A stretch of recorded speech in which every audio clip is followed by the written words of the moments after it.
Chapter 61, The Civilization of Tiahuanaco.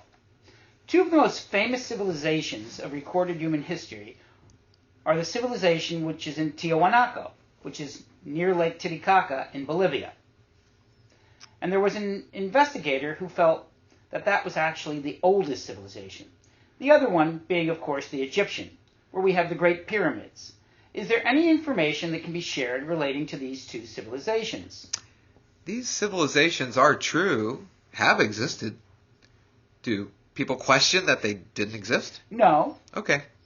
The question is, which came first? Which one is older? And was there communication from one to the other? What are the two names again? One is Tiahuanaco in Bolivia, and the other is the Pyramids of Egypt and the Egyptians. So one was in South America, and one was in the Middle East. So it's really, They're exactly the same.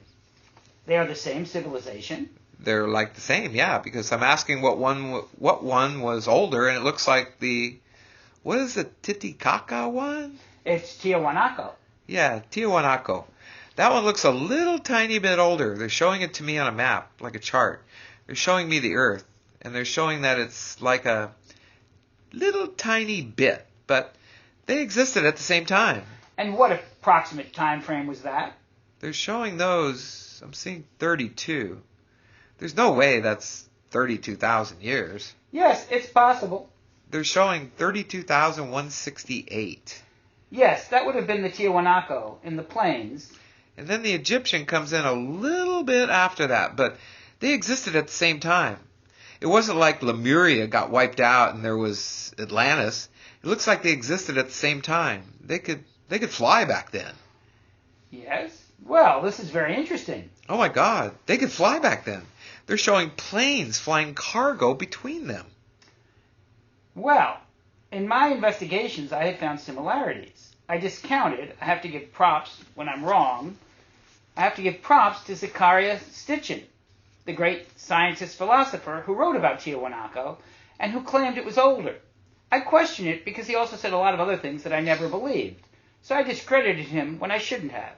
But in any event, I visited as a young man, and there's certainly elements of that civilization in Tiahuanaco that prompted me to explore in greater depth the Mayan calendar, because it was my intuition, or perhaps it was my higher self, telling me that what is popularly known as the Mayan calendar was actually developed at that time, because why would you have a civilization develop a calendar of 26,000 years that had the calendar ending in less than 2,000 years? It wouldn't make any sense. So I've always postulated that the Mayans were the popularizers of a calendar that had been created by a more ancient people, and my assumption is that the roots of those people are the people from Tiahuanaco. Yes, and they were the channelers of this information. For understand that the calendar which was the Mayan calendar is a consciousness calendar. It is a calendar that brings about shifts and changes within the frequency of the planet, and this is what it was based upon.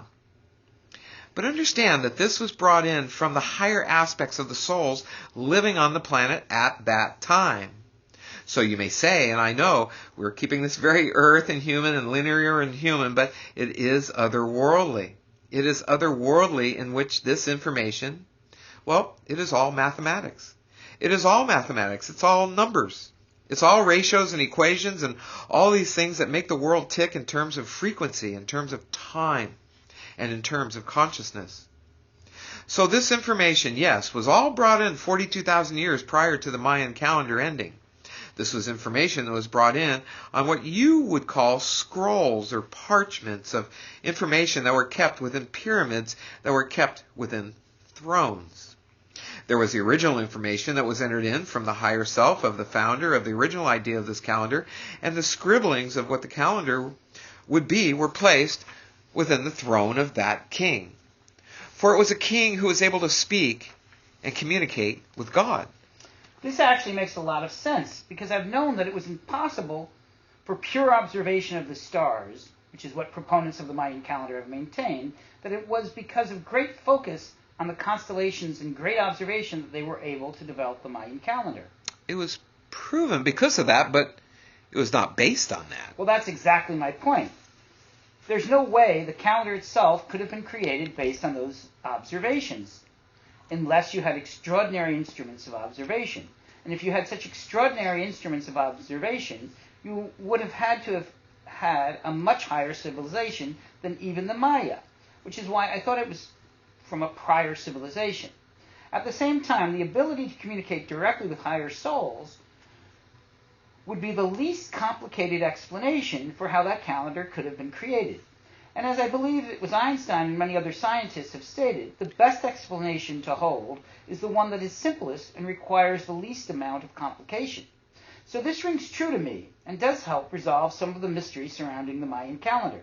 The other question that is related to this, and why I mentioned the Egyptian civilization, is the role of the pyramids in the development of human civilization, and the role of the pyramids today. How old are the actual oldest pyramids on our planet? End of chapter 61.